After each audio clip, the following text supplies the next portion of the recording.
Welcome to the Successful Nonprofits Bonus Break. I'm your host, Dolph Goldenberg. And today we are going to be talking about your nonprofit's vital documents and having a retention process to ensure they are transferred during leadership transitions. So, the bonus break is a short episode you can listen to while taking a tea break and get the added bonus of making you and your nonprofit stronger.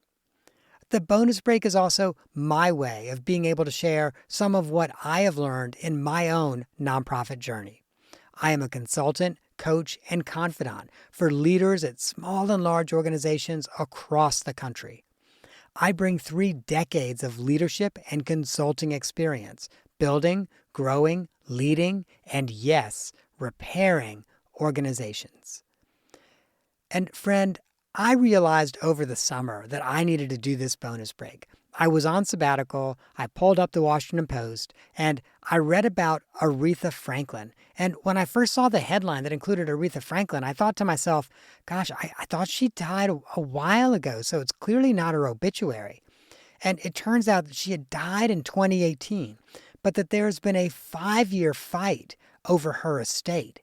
And the reason is because she left multiple wills.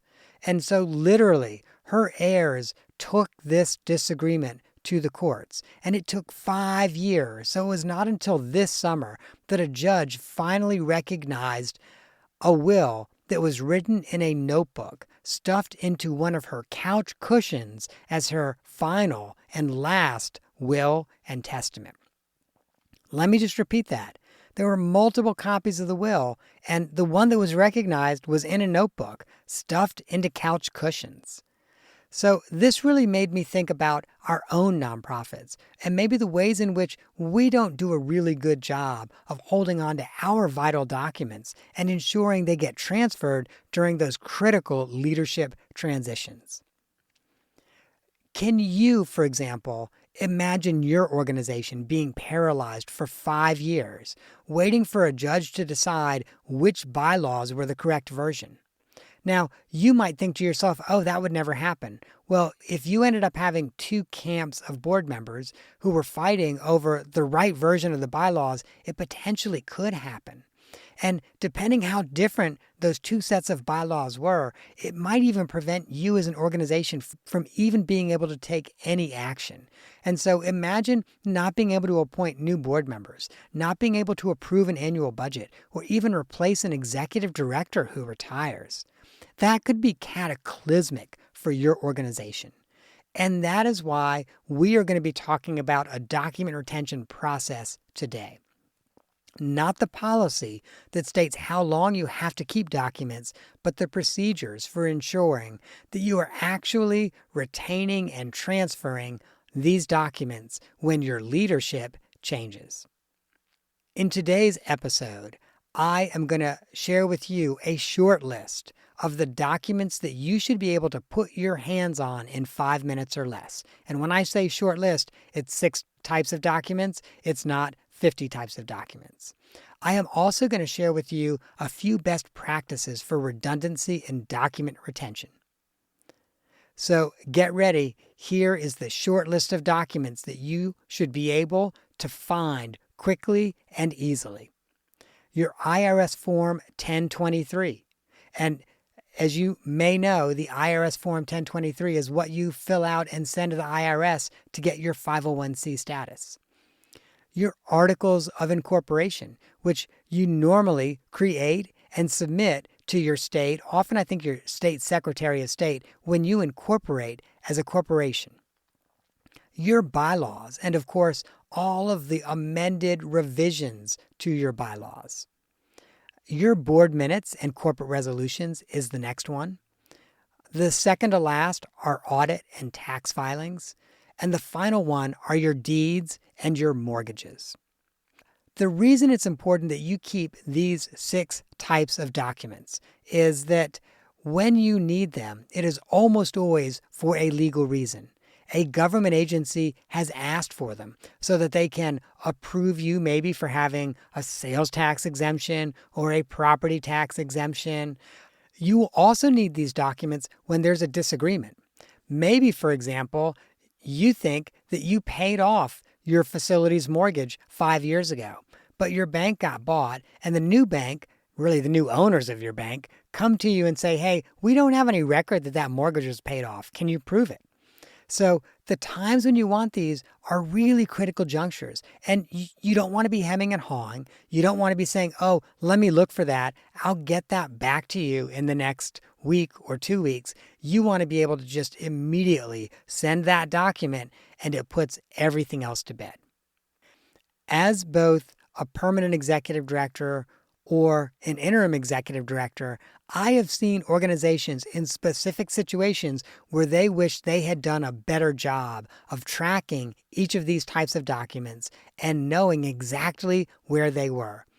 Frankly, it would have saved weeks, and in one particular case, almost half a year of pain and suffering. And in that case, it actually was half a year of going back and forth with the IRS. And that was a painful process for that organization.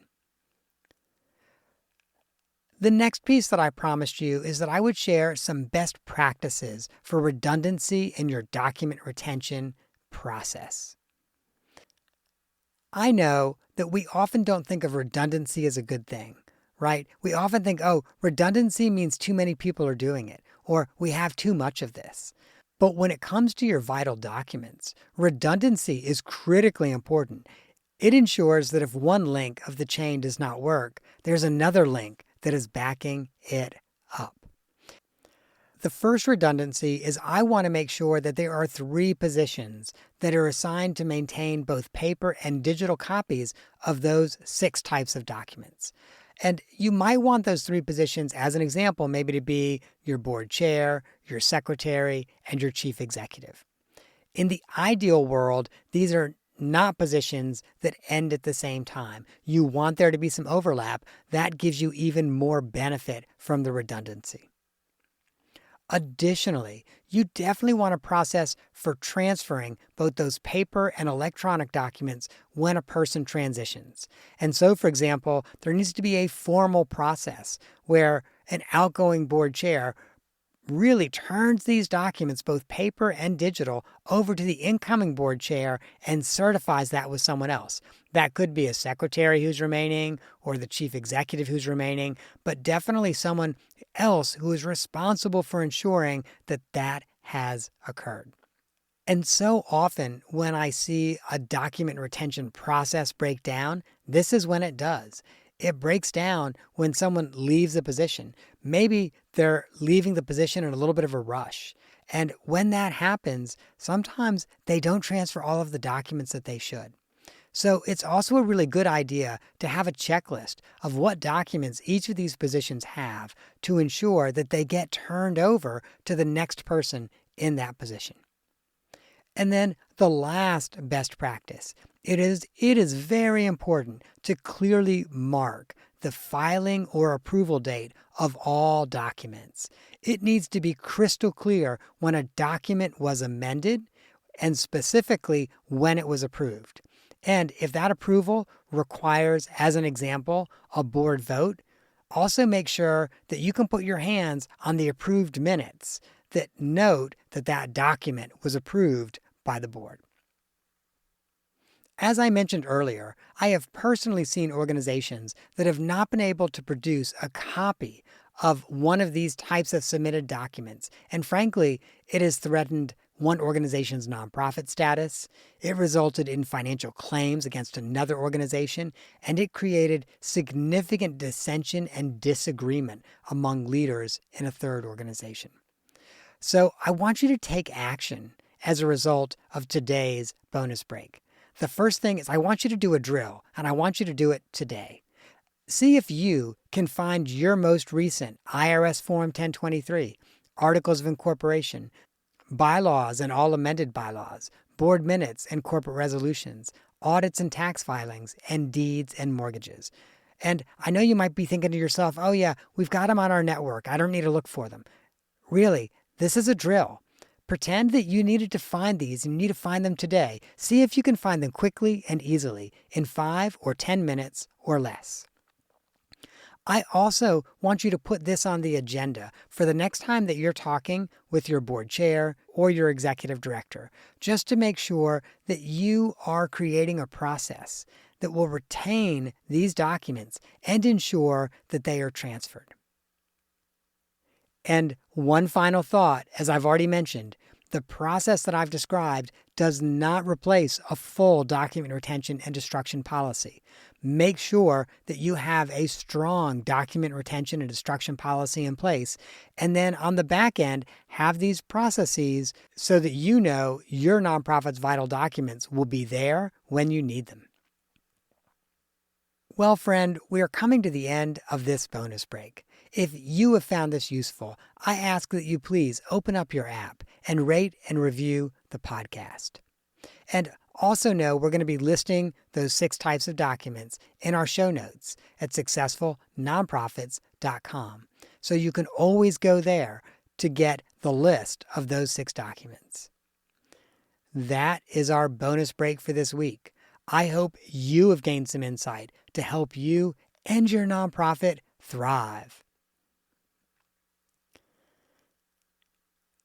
And I'm not an accountant nor an attorney, and neither I nor the consulting practice provide tax, legal, or accounting advice.